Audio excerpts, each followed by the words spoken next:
Assalamualaikum Assalamualaikum warahmatullahi warahmatullahi wabarakatuh. wabarakatuh. Sebelum kita memulai Sebelum kita kuliah pada memulai hari ini, kuliah pada hari marilah ini, kita berdoa marilah kita menurut berdoa keyakinan menurut dan keyakinan kepercayaan dan masing-masing. kepercayaan masing-masing. Berdoa mulai. Berdoa mulai.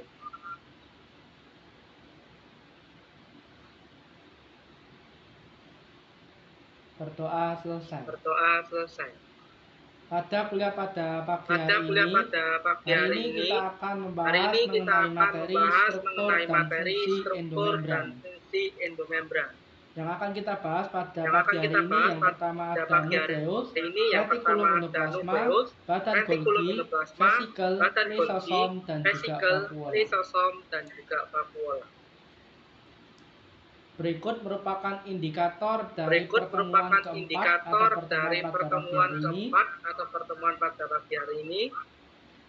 Lalu masuklah kita pada sistem endomembran atau materi pertama. Sistem endomembran Sistem atau materi endomembran pertama. merupakan himpunan membran yang Sistem membentuk unit endomembran fungsional merupakan himpunan serta membran terhubung yang membentuk unit bersama-sama secara fungsional langsung serta yang bertujuan terhubung untuk bersama-sama bertukar materi melalui secara langsung transportasi vesikel.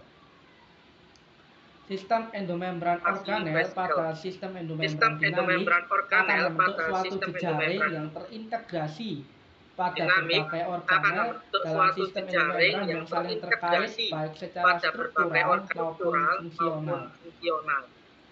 Sistem endomembran meliputi slobum nukleus, retikulum endoplasma, badan Golgi, lisosom, vakuola, dan juga membran plasma. Semua sistem endomembran tersebut memiliki berbagai macam fungsi. Salah satunya yaitu sintesis dan juga modifikasi protein serta transport protein ke membran. Berikut merupakan gambar dari sel prokariotik atau sel pada bakteri. Mungkin bisa dipahami sendiri. Yang mana nantinya akan saya berikan sebuah gambar sel eukariotik dan nantinya akan kita bandingkan mana yang lebih kompleks antara sel prokariotik dengan sel eukariotik.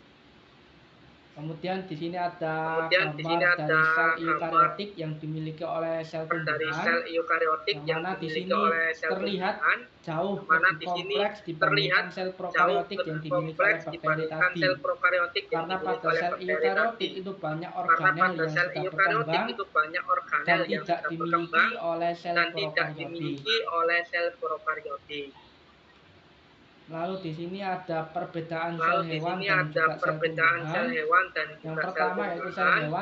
Yang pertama yaitu sel hewan tidak mempunyai dinding sel, lalu sel tumbuhan mempunyai dinding sel, kemudian sel hewan itu vakuolanya berukuran kecil, sedangkan sel tumbuhan vakuolanya ukuran besar, lalu sel hewan tidak mempunyai plastida, sedangkan sel tumbuhan itu punya plastida seperti kloroplas, kromoplas, dan juga leukoplas. Lalu pada sel hewan itu punya sentriol, sedangkan sel tumbuhan itu tidak punya sentriol.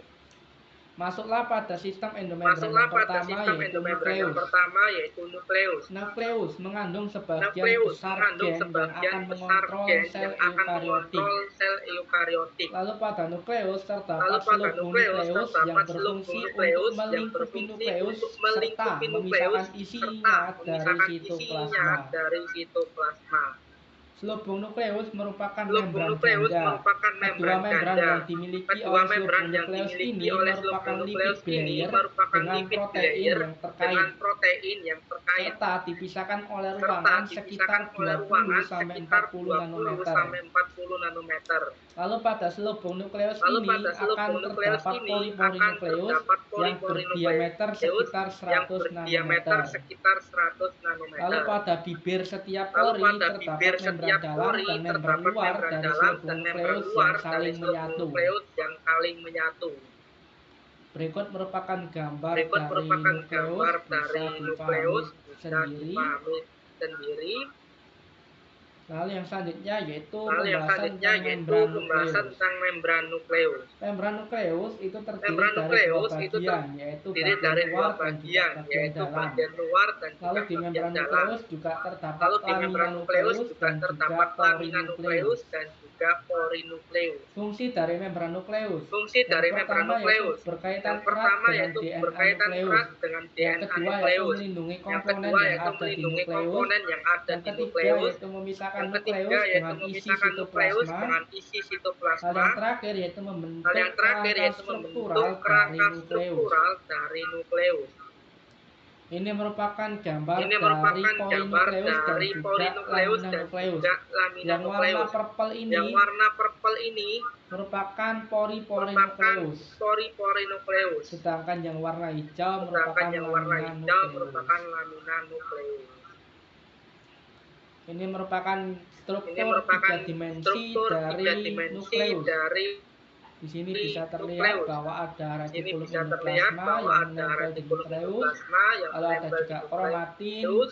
Lalu ada juga bagian luar dan kromatin. juga dalamnya Lalu ada bagian membran. luar dan juga Lalu juga dalamnya terlihat membran. struktur Lalu juga terlihat porinukleus. struktur porinukleus. Ini merupakan penjelasan Ini tentang merupakan nuklear membran yang penjelasan sudah tentang saya nuklear jelaskan membran tadi, yang sudah saya bahwa di jelaskan membran tadi, nukleus ini bahwa terdiri di dari membran nukleus ini dua terdiri layer dari atau dua yang layer tersusun dari lipid yang bilayer. tersusun dari lipid bilayer. Mungkin sudah dijelaskan, Mungkin bisa sudah lanjut dijelaskan, ke bisa materi lanjut selanjutnya ke yaitu materi selanjutnya fungsi yaitu dari lamina fungsi dari nukleus. lamina nukleus.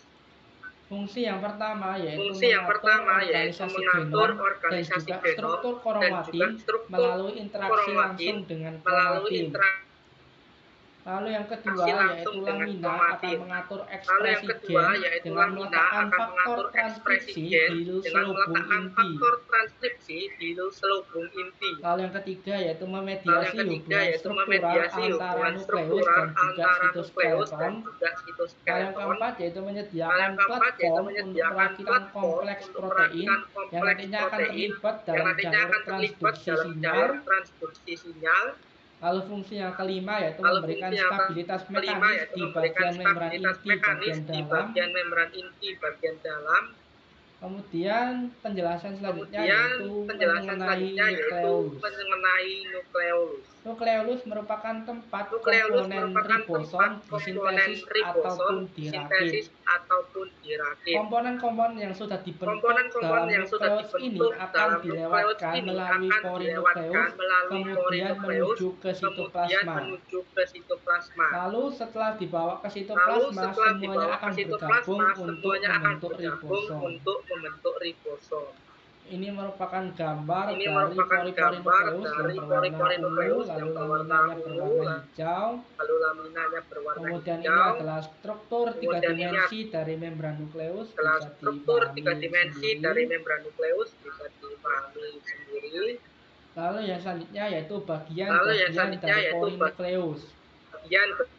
bagian dari pori nukleus. Bagian-bagian pori nukleus ada tiga. Yang Bagian-bagian pertama pori yaitu nukleus ada anulus, tiga. yang berfungsi untuk mengelilingi pertama bagian yaitu dalam anulus, pori yang serta berfungsi memanjang untuk mengelilingi bagian serta dalam memanjang pori, dan membentuk serta struktur memanjang seperti jeruji serta ke arah memanjang dan tengah. membentuk struktur seperti Lalu jeruji ke struktur arah tengah. pori nukleus yang Lalu kedua yaitu struktur kolumnar pori dan nukleus juga yang kedua luminal yaitu subunit. kolumnar dan juga luminal subunit. Kedua organel ini akan dibantu oleh Kedua protein organel ini akan transmembran dibantu dan oleh seluruh protein kompleks protein transmembran ke dalam dan selubung seluruh inti. kompleks protein ke dalam selubung Lalu yang inti. ketiga yaitu adanya fibril Lalu yang sitosol ketiga yaitu yang adanya terletak fibril memanjang dari sitosol kedua sisi yang terletak kompleks memanjang dan dari kedua berkumpul sisi menjadi kompleks dan konfigurasi berkumpul seperti menjadi keranjang. konfigurasi seperti keranjang.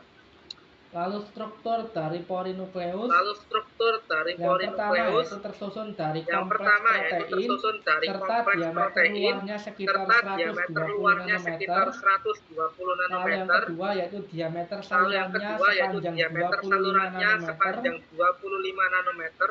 Lalu yang ketiga berfungsi untuk Lalu yang mengatur ketiga perjalanan berfungsi untuk molekul mengatur antara perjalanan inti dan molekul juga antara sitoplasma. inti dan juga sitoplasma.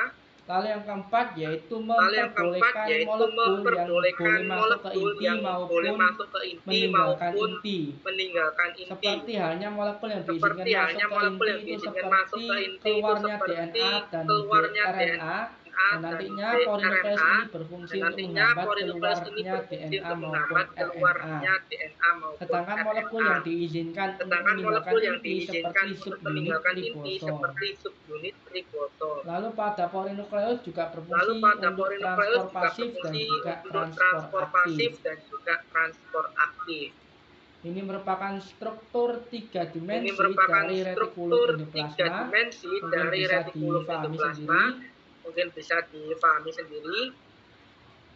Lalu yang selanjutnya yaitu retikulum endoplasma. Retikulum endoplasma merupakan sebuah organel yang membentuk lipatan di membran dan juga jumlahnya itu banyak. Sehingga retikulum endoplasma ini meliputi separuh lebih dari total membran dalam sel eukariotik. Retikulum endoplasma terdiri dari jaringan tubula dan juga gelembung membran yang disebut sisterni. Lalu pada RE ada dua jenis, yaitu RE halus dan juga RE kasar. RE halus, mengapa kok disebut RE halus? Karena pada permukaan sitoplasmiknya itu tidak mempunyai ribosom. Berbeda halnya dengan RE kasar, ketika dilihat melalui mikroskop elektron itu akan tampak ribosom di permukaan sitoplasmiknya sehingga membuatnya tampak kasar.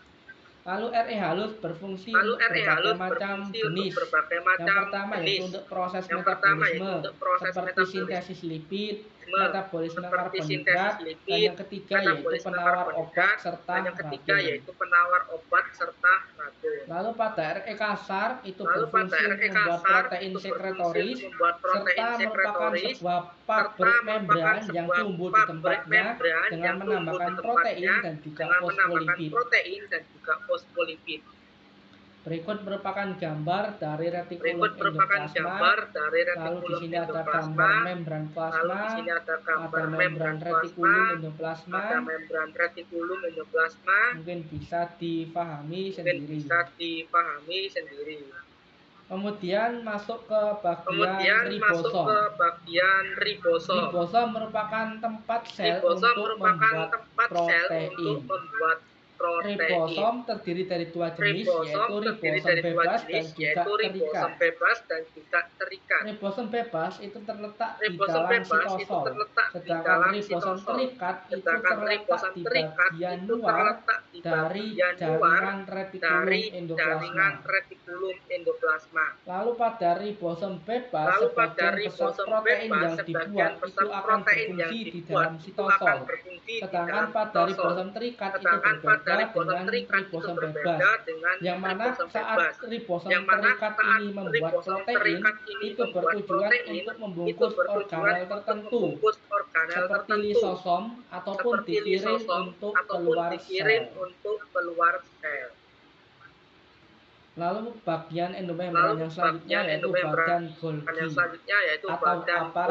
Golgi atau aparatus Golgi. Aparatus Golgi merupakan sebuah pusat manufaktur, pergudangan, penyortiran, serta pengiriman. Yang mana pada bagian ini produk RE atau retikulum endoplasma akan dimodifikasi, disimpan dan juga dikirim ke tujuan yang lain. Aparatus Golgi terdiri dari kantung membran yang bersifat pipi sisternae. Lalu pada suatu sel dapat memiliki beberapa tumpukan kantung membran. Membran setiap sisternae pada aparatus Golgi itu memisahkan ruangan internalnya dari sitosol. Berikut merupakan tampak dari badan Golgi ketika dilihat menggunakan mikroskop mikroskop elektron. Jadi yang warna hijau-hijau ini merupakan gambar dari aparatus Golgi ini. Lalu yang selanjutnya yaitu jalur pergerakan vesikula. Yang pertama yaitu jalur biosintesis. yang mana pada jalur ini yang akan mana pada dimulai jalur ini dari akan proses dimulai sintesis dari protein proses yang sintesis akan protein dibantu oleh ribosom yang akan di dibantu RE oleh asar. ribosom di RE asar. Lalu kemudian yang kedua Lalu akan kemudian yang dimodifikasi kedua oleh akan badan Golgi. dimodifikasi oleh badan Setelah Golgi. dimodifikasi oleh badan Setelah Golgi akan dimodifikasi oleh badan ditransport ke Golgi akan berbagai ditransport ke tujuan. berbagai tujuan. Jalur biosintetik juga Jalur disebut sebagai biosintetik jalur juga disebut sekretori. sebagai jalur sekretori. Lalu jalur yang kedua Lalu yaitu jalur yang jalur kedua endositik, yaitu jalur endositik, yang mana materi dari yang luar mana akan materi masuk ke dari dalam luar sel, akan masuk ke dalam kemudian sel, vesikula hasil kemudian vesikula endositosis, hasil endositosis, dan lisosom dan akan lisosom matang. akan matang. Berikut merupakan Berikut gambar merupakan struktur gambar lengkap struktur dari lengkap dari sistem endomembran. sistem endomembran. Di sini ada Di nukleus, sini ada ada nukleus, nuklear envelope, ada nuklear envelope, lalu ada retikulum lalu ada endoplasma yang retikulum halus, endoplasma yang kemudian halus, ada transport kemudian ada vesikel transport dari vesikel RE, dari RE, ada lisosom, ada lisosom, ada retikulum ada endoplasma yang retikulum kasar, endoplasma yang kasar, lalu di sini ada badan lalu di sini Golgi, ada badan Golgi, ada vesikel dan juga ada plasma membran vesikel atau dan membran juga plasma. plasma membran atau membran plasma. Kemudian yang selanjutnya yaitu Kemudian jalur yang selanjutnya biosintesis yaitu atau jalur sekretori. biosintesis atau sekretori. Jalur ini terbagi menjadi Jalur dua ini proses, terbagi menjadi yaitu dua proses, konstitutif dan yaitu juga konstitutif dan regulatif. juga regulatif. Konstitutif. Pada Konstitutif. jalur ini, Pada materi yang jalur akan ini, terbawa ke dalam materi yang vesikula akan terbawa akan ke dibawa dalam dari tempat vesikula sintesis akan dan dibawa akan dari tempat dikeluarkan sel sintesis secara dan akan kontinu atau dikeluarkan secara sel secara bertahap. kontinu atau secara bertahap. Sedangkan pada jalur Sedangkan regulatif, pada jalur materi yang akan regulatif, dikeluarkan dari sel itu akan disimpan terlebih dahulu dalam materi yang vesikula, akan dikeluarkan dari lalu sel akan itu akan dikeluarkan disimpan jika terlebih ada dahulu stimulus yang dalam sesuai. stimulus yang sesuai. Lalu yang selanjutnya yaitu vakuola. Lalu yang selanjutnya yaitu Vakuola dan vakuola. vesikula merupakan kantung Vakuola dan terikat membran vesikula yang berada di dalam merupakan sel. kantung terikat Tetapi membran ukuran yang berada vakuola di ini dalam jauh sel. lebih besar Tetapi dibandingkan ukuran vesikula. vakuola ini jauh lebih besar dibandingkan Vakuola vesikula. mempunyai beragam fungsi Vakuola dalam mempunyai pemeliharaan beragam sel. fungsi dalam pemeliharaan sel. Ketika suatu sel tumbuh dewasa, Ketika itu suatu umumnya sel tumbuh mengandung dewasa, satu itu vakuola umumnya sentral yang mengandung berukuran satu besar vakuola sentral dan yang akan berukuran dibungkus oleh membran yang disebut tonoplas. Lalu pada vakuola sel besar tumbuhan itu disebut sebagai ruangan yang serbaguna. dan akan dibungkus oleh membran tubuhnya. Mengapa kok disebut sebagai ruangan yang Mengapa serbaguna? kok disebut Hal ini sebagai ruangan yang dikarenakan vakuola serbaguna? pada sel Hal ini tumbuhan itu dikarenakan berfungsi vakuola untuk pada sel menyimpan senyawa tumbuhan itu organik berfungsi seperti protein, serta tempat menyimpan senyawa penimbunan ion organik anorganik seperti seperti protein, kalium dan serta juga tempat klorida. penimbunan ion anorganik seperti kalium dan juga klorida. Berikut merupakan gambar dari Berikut vakuola merupakan sentral gambar dari yang mana vakuola terlihat sentral adanya yang mana mitokondria, terlihat lalu adanya ada mitokondria, kloroplas, lalu nukleus ada dan juga kloroplas, nukleolus. nukleus dan juga nukleolus. Kemudian pada sel tumbuhan Kemudian kebanyakan pada itu sel menggunakan tumbuhan vakuolanya sebagai tempat pembuangan itu produk menggunakan sampingan vakuolanya metabolisme sebagai yang tempat akan pembuangan membahayakan sel produk tersebut sampingan jika produk metabolisme sampingan yang ini akan membahayakan terakumulasi sel dalam tersebut jika sitosol. produk sampingan ini terakumulasi dalam Sebagian sitosol. vakuola itu mengandung banyak pigmen yang Sebagian mewarnai vakuola sel itu mengandung tersebut, banyak pigmen yang seperti pigmen mewarnai merah sel dan juga tersebut, biru yang ada di seperti mahkota pigmen merah bunga dan juga yang biru yang membantu ada di memikat mahkota bunga serangga. yang membantu memikat serangga. Lalu pada vakuola juga berfungsi Lalu untuk pada melindungi vakuola tumbuhan juga berfungsi dari untuk melindungi pemangsanya tumbuhan karena pada dari vakuola itu pemangsanya mengandung karena senyawa yang pada vakuola beracun itu mengandung maupun senyawa yang beraroma tidak beracun sedap bagi maupun hewan. beraroma tidak sedap bagi hewan. Lalu organel yang selanjutnya Lalu yaitu organel lisosom. yang selanjutnya yaitu lisosom. Lisosom merupakan kantung terikat Lisosom membran merupakan yang kantung terbentuk dari terikat enzim hidrolitik yang membran berfungsi yang untuk terbentuk dari mencerna enzim hidrolitik makromolekul. yang berfungsi untuk mencerna Pada makromolekul. lisosom akan dihasilkan sebuah Pada enzim yang lisosom akan dinamakan dihasilkan enzim sebuah lisosim enzim yang yang dinamakan dapat enzim lisosim menghidrolisis protein yang dapat seperti menghidrolisis polisakarida, protein lemak, dan seperti asam nukleat. polisakarida, lemak, dan asam nukleat. Lalu lisosom ini berbeda dengan Lalu vesikel. lisosom ini berbeda dengan Lisosom itu vesikel. akan menghasilkan enzim Lisosom lisosim dan juga protein itu akan lisosom itu menghasilkan dibentuk enzim di lisosim, retikulum dan endoplasma juga protein dan juga lisosom itu membrannya di dibentuk di aparatus retikulum Golgi. endoplasma dan juga Lalu membrannya di vesikel ini aparatus bentuknya Golgi. memang mirip Lalu seperti vesikel lisosom, ini bentuknya memang tetapi mirip biasanya seperti vesikel lisosom, itu ada di tetapi biasanya makanan, vesikel itu sedangkan ada lisozim di ini makanan, tidak. sedangkan lisozim ini tidak. Lalu yang selanjutnya yaitu ada Lalu yang endosom. selanjutnya yaitu ada Endosom merupakan endosom. vakuola yang Endosom mengelilingi merupakan bahan vakuola yang diintertalisasi mengelilingi selama bahan endositosis diintertalisasi dan selama dibentuk di endositosis dan transmembran dibentuk aparatus di Golgi dan transmembran pada membran aparatus plasma. Golgi dan pada membran plasma. Berikut merupakan aktivitas pembentukan Berikut lisosom dan merupakan juga tahapannya. aktivitas pembentukan lisosom dan juga Pada tahapannya. tahapan pertama yaitu Pada partikel tahapan makanan pertama akan yaitu masuk ke partikel membran makanan plasma, akan masuk ke membran sehingga partikel makanan plasma. yang ditelan selama Sehingga proses partikel endositosis makanan akan yang menghasilkan ditelan selama endosom. proses endositosis akan menghasilkan endosom. Lalu endosom ini akan bergabung Lalu dengan endosom lisosom ini akan primer yang bergabung akan dengan dihasilkan oleh lisosom badan primer Golgi sehingga terbentuk yang yang akan dihasilkan namanya oleh badan Golgi lisosom. sehingga terbentuk yang Lalu namanya materi yang tidak lisosom. dibutuhkan akan dibuang keluar Lalu dari materi yang sel tidak dan akan dibutuhkan terjadi akan fungsi dibuang partikel keluar dengan dari membran sel plasma. dan akan terjadi fungsi partikel dengan membran plasma. Mungkin sekian materi pada kuliah Mungkin hari sekian ini. materi pada Sekian dari kuliah saya. hari Terima ini. kasih. Sekian dari Wassalamualaikum saya. Terima kasih. warahmatullahi Wassalamualaikum wabarakatuh. warahmatullahi wabarakatuh.